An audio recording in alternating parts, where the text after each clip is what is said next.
मन मंदिरा गजर भक्तीचा.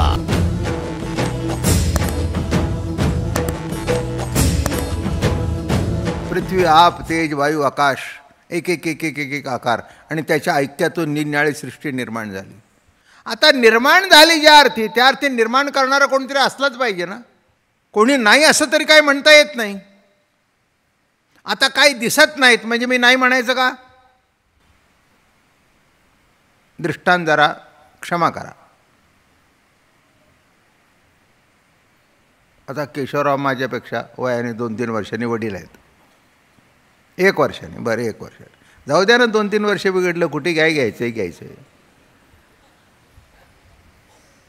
माझ्यापेक्षा वडील आहे. आता तुमचे वडील केव्हाच वर गेलेत.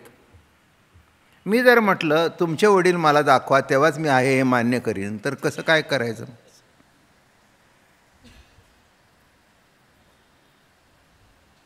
केशवराव अमकराव अमके, आपण ते दाखवा ना. हा म्हणले बाबा महाराज मी तुमचे वडील बघितल्याशिवाय तुम्हाला वडील होतो हे मान्य करणार नाही. बाबा महाराज क्षमा करा, पण ज्या अर्थी मी दिसतोय त्या अर्थी मला आकाशातून पडलो नाही, मला कोणतरी वडील असला पाहिजे. हा सिद्धांत आहे. मग हा दिसला नाही तरी आहे, तसं देव दिसला नाही तरी असं आहे की ते दिसण्याची सूक्ष्म अतिसूक्ष्म नजर अजून आमच्याकडे आली नाही. माझं म्हणणं कळलं का? ते दिसण्याची सूक्ष्म अतिसूक्ष्म नजर आमच्याकडे आली नाही. जे बायनाक्युलरने बघतात किंवा जे लेझरचं ऑपरेशन करतात ते असतं एवढं पण दिसतं मोठं, तेव्हा ते ऑपरेशन होतं. कळलं का तुम्हाला? तसं होत नाही. म्हणजे ते बघण्याची उपकरणं त्यांच्याकडे आहेत म्हणून दिसतं. तसं दिसत नाही या शब्दाचा अर्थ नाही असं नव्हे, दृष्टीगोचर नाही. तसं निर्गुण सार म्हटलंय, सारच असणार. सर्व बाजूला सारल्यानंतर जे खाली राहतं ते निर्गुण, ते सारच आहे नाही का? त्याच्यात काही सापडतच नाही. माझं म्हणणं कळलं नाही? अजून दृष्टांत देतो तुम्हाला. कोकमाचं सार करता का नाही? हां, मग त्याच्यातला सगळा चौथा काढलेला असतो आणि नुसतं कोकमाचं पाणी असतं. हाताला तर काही लागत नाही, पण चवीला तर कळतं. हाताला काही लागतो का चौथा? नाही, पण चवीला कोकमाचं कळतं. म्हणजे दिसत नाही तरी जिभेवर ठेवल्यानंतर कळतं की ही रुची कोकमाची आहे. मग कळतं का नाही? जीभ सांगते ना, अहो ही किती तयार आहे. अरे अरे अरे अरे अरे, जरा खारट झालं की सांगते खारट झालं, जरा कमी असलं की सांगते बरोबर आहे, तिखट असलं की सांगते, कमी तिखट असलं की सांगते. अहो काय, मी म्हटलं बाई एवढ्या एवढ्या लहान जिभेमध्ये एवढं कुठे साठवलंयस? ते म्हणले मलाही माहिती नाही. जिथे साठवलंय तिथे तो आहे, तो दिसत नाही. पण ज्या अर्थी बघा तुम्ही ठेवल्याबरोबर सेकंड सुद्धा जात नाही. खारट आहे बरं का, नुसतं ठेवल्याबरोबर आंबट आहे बरं का. काय म्हणजे हे आंबट आहे, हे खारट आहे, हे तुरट आहे, हे कुठे साठवलं आणि कुणी साठवून ठेवलं? याच्याकरता जे आसार आहे ते बाजूला कर. सार सार सार विठोबा नाम तुझे सार. विठोबाचं नाम हेच सार आहे. त्याच्याकरता बाजूला सगळं सार. बाजूला सगळं सार म्हणजे त्याच्या मुळाशी कोण आहे ते दिसेल. विठोबाचं नाम हेच सार. सार सार सार सार म्हणजे अर्क, सार म्हणजे इसेन्स. आता जो साराचा दृष्टांत दिला, आज काय कोकमाचं सार आहे. बरोबर आहे ना? हां, मग सार शब्दाचा अर्थ हाताला तर काही लागत नाही, नुसतं पाणीच असतं, पण चवीवरून कळतं. तसं तुमच्यातला देव दिसत नाही, पण ज्या अर्थी भाता चाललाय त्या अर्थी चालवणारा कोणीतरी आहे. प्राणपानाच्या जोड भाती फुंक फुंकोनी अहोराती आणि अटितसे नेणो किती उदरा माझी. म्हणून त्रिगुणासार आणि निर्गुण सार, सारासार विचार हरिपाठ. सर्व सारासार विचार करून, सारासार व्यवहारातला सांगतो म्हणजे हे का ते, हे का ते, मग त्याच्यातलं कुठेतरी कॉम्प्रोमाइज करून सारासार विचार एक ठरवता, नाही का. मुलगी आली सांगून किंवा मुलगा आला सांगून, काय कसं काय, माणसं बरी दिसत आहेत पण एकदा घरी जाऊन येऊया. शिकलेला आहे म्हणतोय, नोकरी आहे म्हणतोय, काय पण एवढं जरी असलं तरी आपल्या मुलीला नीट वागवेल का. आत्ता पिऊन आला नव्हतं पण पित असतो का.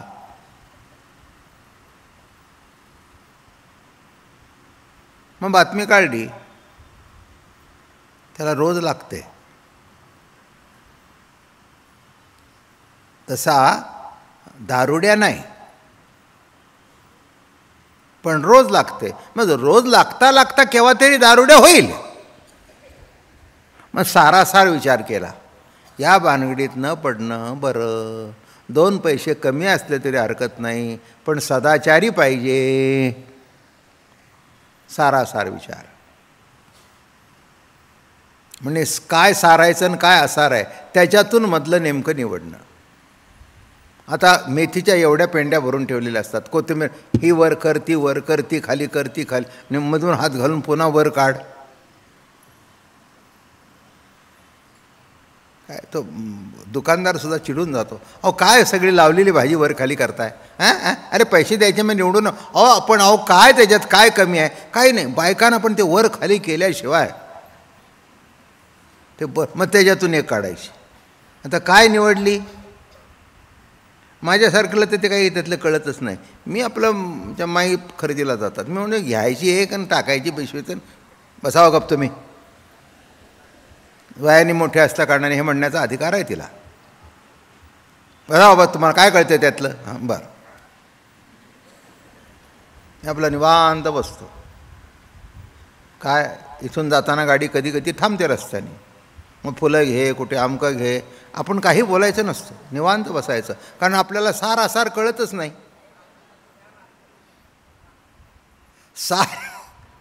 सार काय असार काय. हां प्रवचनातलं सार असार माहिती आहे.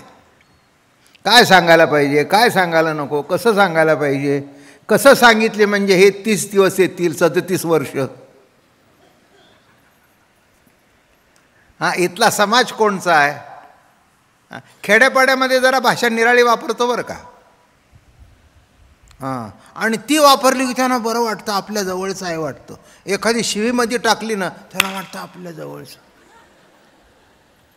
एक तर मनुष्य मला कीर्तन भेटलं, वस्तुस्थिती भेटला. काय म्हणला महाराज तुम्ही अशी मोकेला शिवी हाणली ना.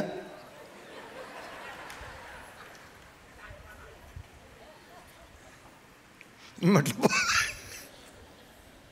नाही, म्हणला असं पाहिजे म्हणला. हां अगदी मोक्याला हाणली बघा, अगदी अहो म्हणला आमच्या तोंडातलीच ती. हां म्हटलं ती तुझ्याकडे बघूनच सुचली मला. फक्त पुण्यात येऊन देऊ नकोस म्हणजे झालं. सारासार विचार करून पुणेकरांना काय पाहिजे तेवढंच तोंडातून बाहेर पडावं म्हणजे अखंड येत राहतील आणि येत राहिले. हा रेकॉर्ड आहे पुण्याचा. काय म्हटलं मी, हा रेकॉर्ड आहे. कारण का नाही, मी माझा सांगत नाही रेकॉर्ड.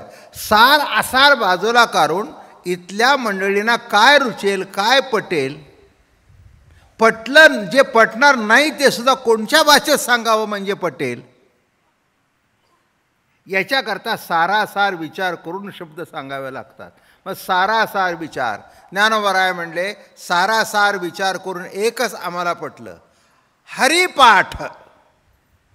हरिमुखे म्हणा, हरिमुखे म्हणा, हरिमुखे म्हणा, हरिमुखे म्हणा. पुण्याची गणना कोण करी. कळलं का. मागे सांगितलंय पुण्य पाप सगळं बाजूला बाजूला सारलं. देव भेटायचा, कळायचा, न कळ, सगळं बाजूला सारलं. सारासार विचार काय म्हण? हरिपाठ म्हण, हरीचं स्मरण कर. पुढे जाऊया. सगुण निर्गुण गुणाचे अगुण. हे बघा कसं आहे याच्यामध्ये, जे गुणरहित साकार आहे ते सगुण आणि जे गुणरहित निराकार आहे ते निर्गुण. गुणरहित साकार काय म्हटलं मी? नीट लक्ष द्या. जे गुणरहित साकार आहे ते सगुण आणि जे गुणरहित निराकार आहे ते निर्गुण, किंवा सगुण हेच निर्गुण आणि निर्गुण हे सुद्धा सगुण. सगुण आणि निर्गुण दोन्ही एकच. काय म्हटलं मी? सगुण आणि निर्गुण. भाषा कळली का? गुणरहित साकार आहे ते सगुण आणि गुणरहित निराकार आहे ते निर्गुण. गुणरहित ज्याच्यात कोणतेच गुण नाहीत, म्हणजे ईश्वरी सत्तेमध्ये एक गुण नाही, सर्वच आहे म्हणून गुण नाही. माझा अर्थ नीट लक्षात घ्या. आमच्याकडे काय एवढं एकच गुण आहे. ज्याच्याकडे सर्वच आहे त्याच्याकडे अमका आहे असं म्हणता येत नाही. सर्वच आहे, सर्वच आहे. नाही बघा, एक शब्द सांगतो, दृष्टांतापुरताच घ्यायचा, विशेष महत्त्वाचं नाही. कुठे चालला? वाण्याच्या दुकानात. कुठे चालला? जरा औषध दुकानात. कुठे चालला? Departmental store. औषधाचं, चपल्याचं, बुटाचं नाही. डिपार्टमेंटल स्टोअरमध्ये काही मिळत नाही असं काय ते नवीन निघाले ती दुकानं? मॉल नाही, ते मॉल राहू दे, पण प्रत्येक त्याचं नाव आहेत ना त्याला, जे काही डीमार्ट. मग आम्हाला सांगतात अहो कशाला इकडे तिकडे जाता, तिथे 20 रुपये किलो मिळतं, तुम्ही बाजारात 30 रुपये देता. डीमार्ट म्हणजे भाजी मिळते, चप्पल मिळते, जोडे मिळतात, हाणायला मिळतात.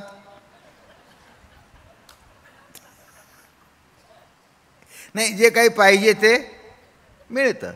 म्हणजे त्याला एक विशिष्ट नाव नाही. कळलं का? इथे गेलं, हां बुटाचं दुकान आहे, बाटा बुटाचं दुकान आहे, हे भाजीचा मंडई आहे, तिथे एक म्हणता येत नाही, डिपार्टमेंटल. तसं गुणरहित शब्दाचा अर्थ सगुण कसा आहे? विशिष्ट गुण आहेत असं म्हणता येत नाही. सर्वच त्याच्या ठिकाणी आहे, तर विशिष्ट गुणाने काय म्हणू? काय? आता बाबा महाराजाला बाकीचं काय तुम्ही म्हटलं, मी प्रवचन उत्तम करीन, कीर्तन करीन म्हटलं, मी करतो असं नाही म्हटलं. प्रयत्नाने उत्तम होईल. प्रवचन ठीक आहे, कीर्तन ठीक आहे, गाणं ठीक आहे. उद्या तुम्ही मला म्हणाल दुसरंच काहीतरी करायचं जमेल का? नाही का? उद्या तुम्ही म्हणाल बाबा महाराज तुम्ही पानपट्टीचं दुकान टाका. मी म्हटलं मीच पान खात नाही तर पट्टी कुठली? अहो ज्याचा त्याचा व्यवसाय आहे, त्याला कळलं पाहिजे. त्याच्या दुकानात गेल्यावर कळलं पाहिजे काय मागायचं. मगई अस्सल पानवाले खातात ना ते मगई, म्हणजे तोंडात गेलं की विरघळतं ते पान. बाकीच्याचा चोथा होतो. एकेकाळी मला पान फक्त जेवण झाल्यावर लागत होतं, मग उपाधी झाली होती, तेही सोडून टाकलं. झाली त्याला 40 वर्ष झाली असतील. आमच्या महाराजांना लागायचं, फक्त जेवण झाल्यावर एकदा घ्यायचे, मग त्यांच्याबरोबर आम्ही खायचे. पण कालांतराने मला ते त्रासदायक वाटू लागलं. मग ते पानं कुठे बरोबर ठेवा, नाही तर दुसऱ्याला सांगा घेऊन ये रे पानपट्टी. नाही, नकोच काही. आपलं जेवणाची रुची चांगली आहे, फ्लावरचं कालवण खाल्लेलं आहे, त्याची रुची तोंडात सुंदर आहे, ती उत्तम. खाला, संपलं. कशाला पाहिजे भानगड? माझं म्हणणं कळलं का? विशिष्ट नाही, सर्व. ज्ञानेश्वरीत काय सांगितलंय? गीतेवरचं निरूपण जरी सांगितलं तरी काय नाही असं ज्ञानेश्वरीत काहीच नाही. अध्यात्मातलं, अध्यात्म विषयातला वेद आहे, शास्त्र आहे, पुराण आहे, उपनिषद आहेत, कुठे कुठे कथेंचा उल्लेख आहे, सर्व काही आहे. माझं म्हणणं कळलं का? एक सिद्धांत सांगू का? ईश्वरी ज्ञानामध्ये सर्वच आहे. ईश्वरी ज्ञानामध्ये सर्वच आहे. म्हणून इथे म्हणतात सगुण निर्गुण गुणाचे अगुण, पण हरिविण मन व्यर्थ जाय. सगुण निर्गुण, भगवान म्हणतात माझे स्वरूपी निज निर्गुण अथवा वैकुंठची सगुण, दोन्ही एकच निश्चित. निज निर्गुण हा भाग निराळ एक आणि वैकुंठीचा सगुण साकार एक नाही, दोन्ही एकच आहे. दिसायला निराळे आहेत, दिसायला निराळे आहेत, पण असायला एकच आहे. आता पुष्कळाला माझंच मी उदाहरण सांगतो. माणसं मला ओळखत नाहीत, फेटा नसेल नाही तर कधी कधी नुसता गंजी फ्रॉकला बसलेला असतो, गरमी होते म्हणून. माणसं आतमध्ये येतात, बिचकतात, त्यांना वाटते ह्या भलत्या सलत्या कोणाच्या पाया पडतोय, केस पिकलेले, जटा गळ्यात आलेल्या, टेकून बसलेलं म्हातारं. अहो जा ना, व्हा ना, महाराज पुढे आहेत. कुठे आहेत महाराज? हा काय करावं काय? अहो हेच महाराज. अहो पण ते आम्ही गणेश क्रीडाला बघतो ते निराळे. मग आता तुमच्याकरता काय फेटा बांधून बसू का घरात सुद्धा? फेटा शाल बिल म्हणजे तसंच.